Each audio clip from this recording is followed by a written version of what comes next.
Bệnh viện Christ Trinity Mother Frances ở Tyler, Texas, nơi tưởng chừng là biểu tượng của sự sống và hy vọng, lại trở thành hiện trường của một chuỗi tội ác kinh hoàng trong bóng tối. Từ tháng 1 năm 2017 đến tháng 1 năm 2018, một loạt các ca tử vong bí ẩn xảy ra vào nửa đêm, gieo rắc nỗi sợ hãi và hoang mang.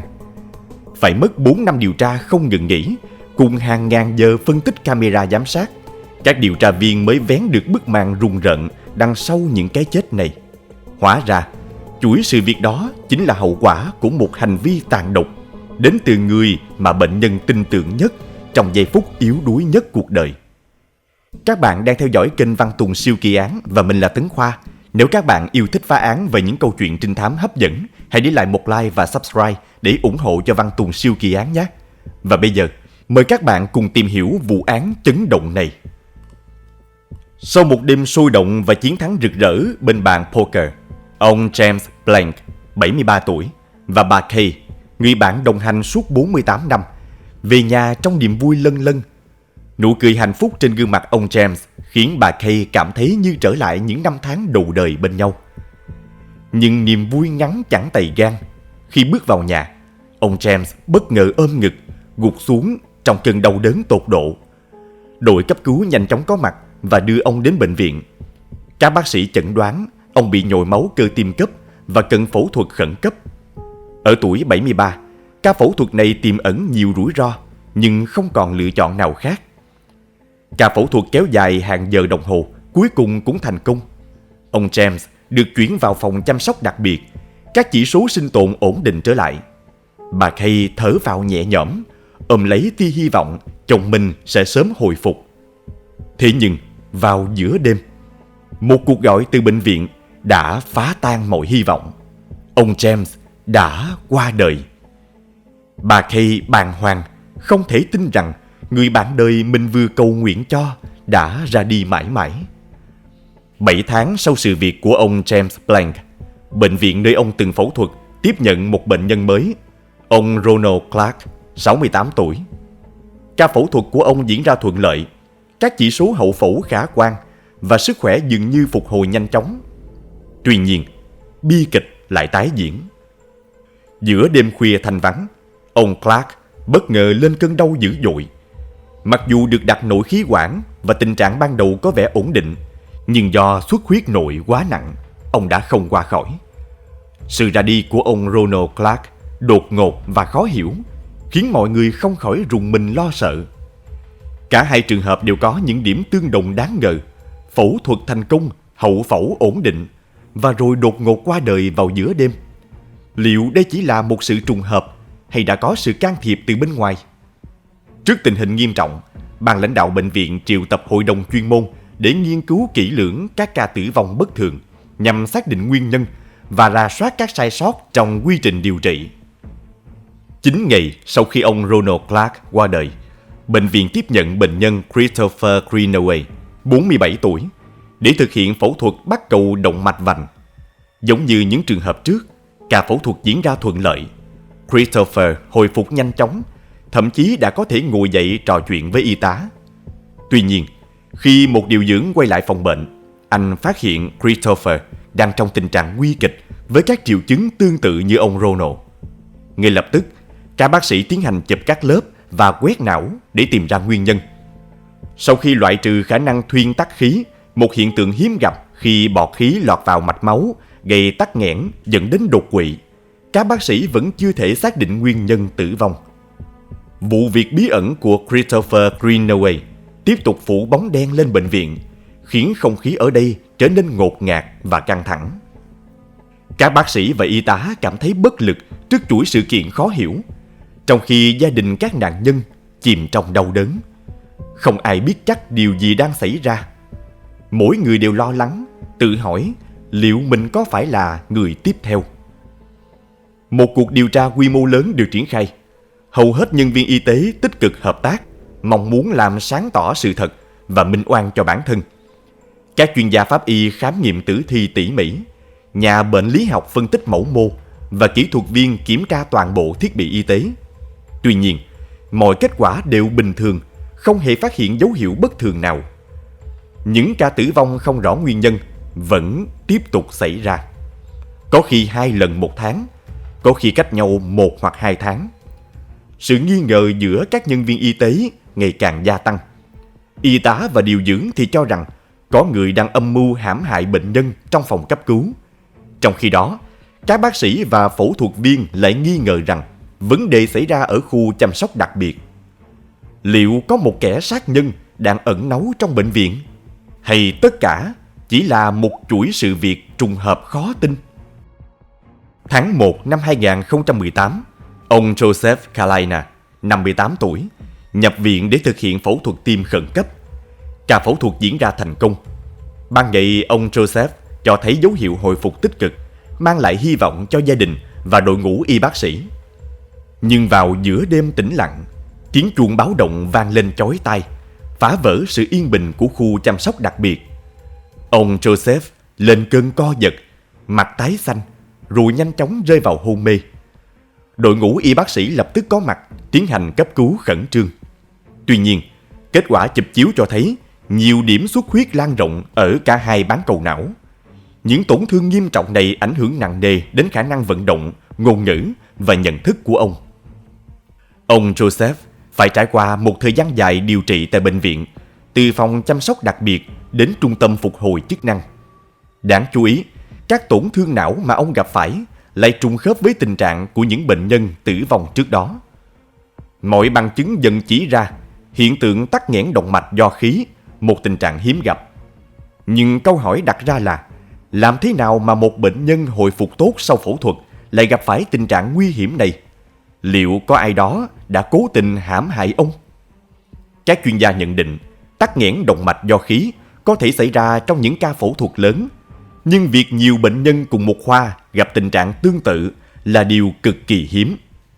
Lúc này không ai trong bệnh viện còn nghĩ đây chỉ là trùng hợp ngẫu nhiên hay lỗi kỹ thuật. Ban quản lý bệnh viện quyết định tiến hành điều tra triệt để vụ việc.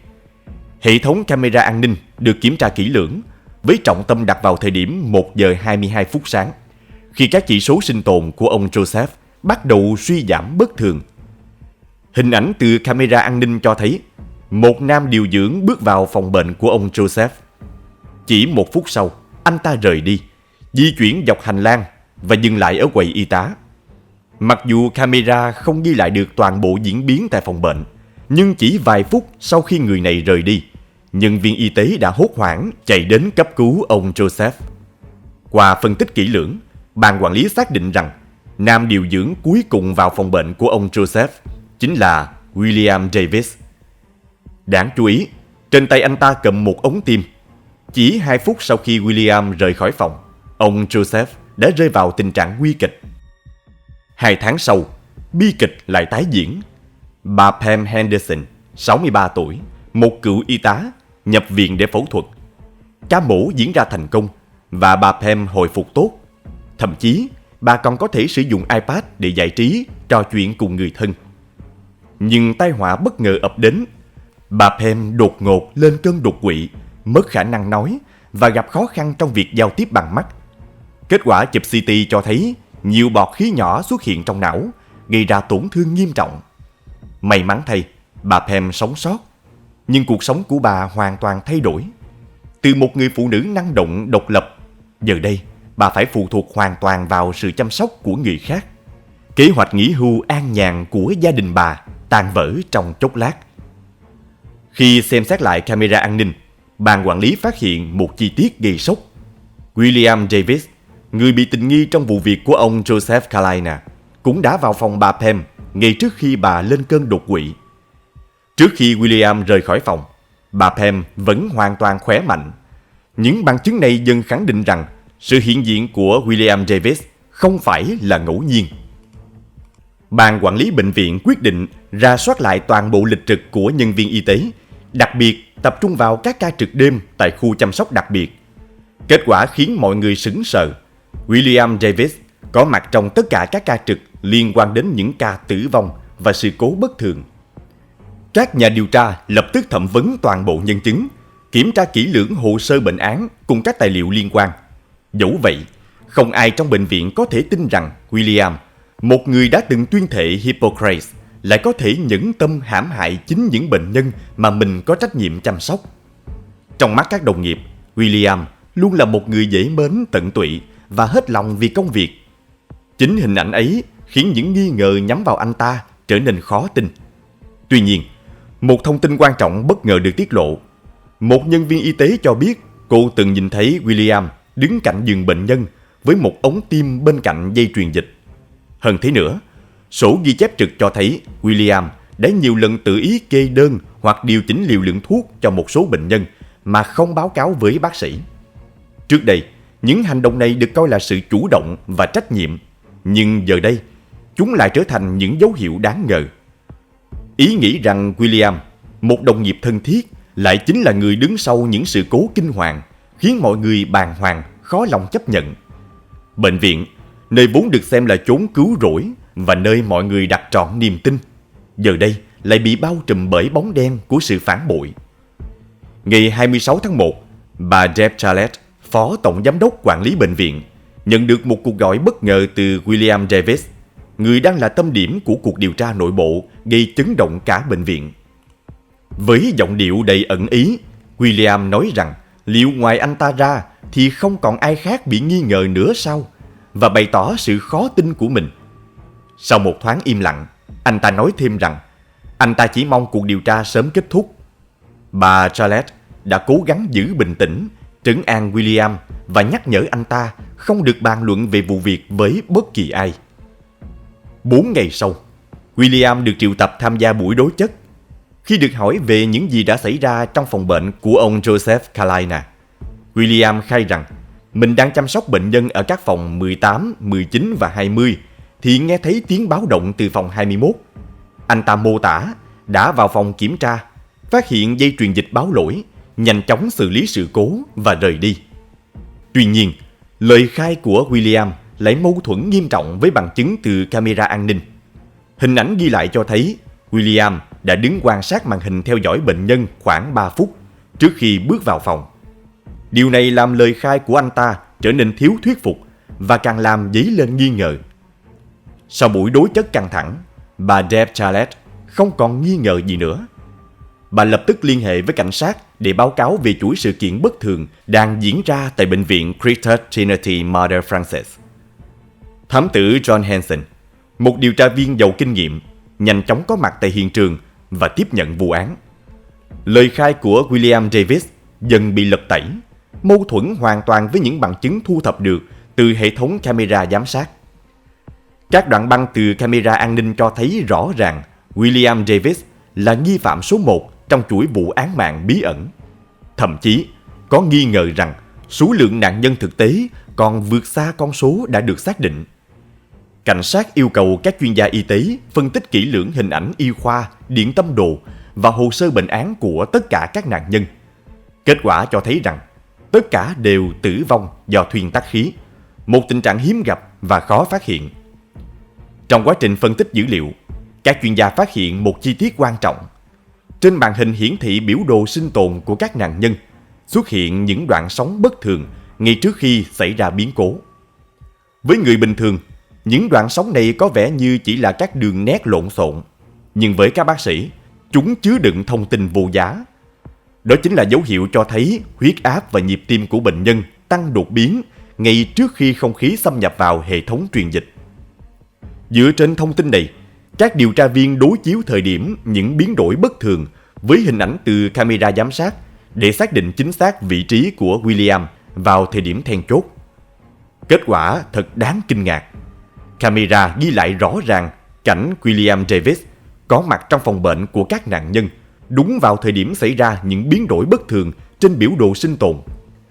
Kết hợp giữa bằng chứng khoa học và hình ảnh giám sát, các điều tra viên kết luận rằng William đã lợi dụng lúc chăm sóc bệnh nhân để bơm không khí vào đường truyền dịch, gây ra hậu quả nghiêm trọng. Chính hệ thống camera giám sát tưởng chừng như vô tri lại trở thành nhân chứng quan trọng, vén màn bí mật đằng sau chuỗi vụ án mạng kinh hoàng này. Ngày 20 tháng 2, thám tử Roberts liên lạc với William Davis, nói rằng ông muốn trao đổi về một trường hợp mới. Thám tử hỏi thẳng William rằng liệu anh ta có phải là người trực tiếp chăm sóc cho bệnh nhân Christopher Greenaway hay không? William tỏ vẻ lúng túng, cố gắng nhớ lại và nói rằng anh ta chỉ nhớ mang máng bệnh nhân này khá trẻ, khoảng 47 tuổi. Khi được hỏi chi tiết về việc chăm sóc, đặc biệt là việc có thay đổi ống truyền dịch cho bệnh nhân hay không, William trả lời một cách mơ hồ rằng anh ta không nhớ rõ lắm, nhưng có thể đã tiếp xúc với đường truyền. Sau cuộc trò chuyện, thám tử Roberts yêu cầu bệnh viện rà soát lại toàn bộ hồ sơ bệnh án để kiểm tra xem có bất kỳ trường hợp tử vong bất thường nào xảy ra sau khi William bị đình chỉ công tác hay không. Kết quả cho thấy không có thêm bất kỳ trường hợp nào tương tự. Điều này càng củng cố niềm tin của các nhà điều tra rằng William Davis chính là hung thủ đứng sau chuỗi án mạng kinh hoàng tại bệnh viện. William George Davis sinh ngày 3 tháng 2 năm 1984 tại Hallsville, quận Harrison, bang Texas, Hoa Kỳ. Thông tin chi tiết về gia đình và học vấn của anh ta không được công bố rộng rãi, nhưng để hành nghề điều dưỡng, William chắc chắn đã hoàn thành chương trình đào tạo và sở hữu chứng chỉ hành nghề theo quy định. 2 tháng sau khi William Davis bị đình chỉ công tác, cảnh sát tiến hành khám xét nơi ở của anh ta. Cuộc khám xét mang lại những kết quả bất ngờ và gây chấn động. Các điều tra viên thu giữ được nhiều tang vật quan trọng, bao gồm máy tính, điện thoại di động và lịch sử tìm kiếm trên Internet. Đặc biệt, lịch sử tìm kiếm của William tiết lộ anh ta đã nhiều lần tra cứu thông tin về tác hại của việc bơm không khí vào đường truyền dịch. Không chỉ vậy, William còn tỏ ra đặc biệt quan tâm đến các vụ án mạng hàng loạt, đặc biệt là số lượng nạn nhân mà hung thủ gây ra, như thể đang so sánh bản thân với họ. Với những bằng chứng không thể chối cãi này, William được triệu tập đến đồn cảnh sát với lý do nhận lại đồ dùng cá nhân. Tuy nhiên, ngay khi vừa xuất hiện, anh ta đã bị bắt giữ. Tháng 9 năm 2021, phiên tòa xét xử William Davis diễn ra trong bầu không khí căng thẳng. Đối mặt với hàng loạt cáo buộc sát hại, William hứng chịu sự phẫn nộ từ dư luận và gia đình các nạn nhân. Hội đồng xét xử không khỏi rùng mình khi nghe những bằng chứng cho thấy William không chỉ tước đoạt mạng sống của các bệnh nhân, mà còn thích thú với việc nắm quyền sinh quyền sát trong tay. Trong suốt phiên tòa, William Davis giữ thái độ lạnh lùng bình tĩnh và không hề biểu lộ bất kỳ sự hối hận nào. Cuối cùng, hắn ta bị kết tội trong 4 vụ án mạng và lĩnh án tử hình. Thám tử John Hanson, người đã dành tâm huyết cho vụ án, thở phào nhẹ nhõm khi công lý cuối cùng được thực thi. Trong một cuộc điện thoại sau phiên tòa, vợ của William không thể che giấu sự phẫn uất và đau khổ. Cô chất vấn chồng mình: liệu anh thực sự muốn sát hại những bệnh nhân đó hay không? William cố gắng biện minh rằng mình không hề có ý định như vậy. Tuy nhiên, người vợ cay đắng đáp trả: nếu anh không thừa nhận, làm sao chúng tôi biết được sự thật? William đổ lỗi cho hoàn cảnh, cho rằng những áp lực tài chính đã đẩy hắn vào bước đường cùng. Hắn ta bào chữa rằng mình chỉ muốn kéo dài thời gian điều trị cho bệnh nhân để tăng thêm thu nhập. Những lời bào chữa vô căn cứ ấy không thể che đậy được tội ác tày trời. Cuối cùng, William phải trả giá với bản án tử hình. Hiện tại, hắn đang chờ thi hành án tại Texas. Vụ án William Davis là một lời cảnh tỉnh sâu sắc về hậu quả khủng khiếp khi đạo đức nghề nghiệp bị xem nhẹ. Nó nhắc nhở chúng ta rằng bất kỳ cá nhân nào, đặc biệt là những người làm trong ngành y tế, phải luôn tuân thủ nghiêm ngặt các nguyên tắc đạo đức và đặt lợi ích của bệnh nhân lên hàng đầu. Sự minh bạch và trách nhiệm là những điều kiện tiên quyết để duy trì niềm tin của cộng đồng vào hệ thống y tế.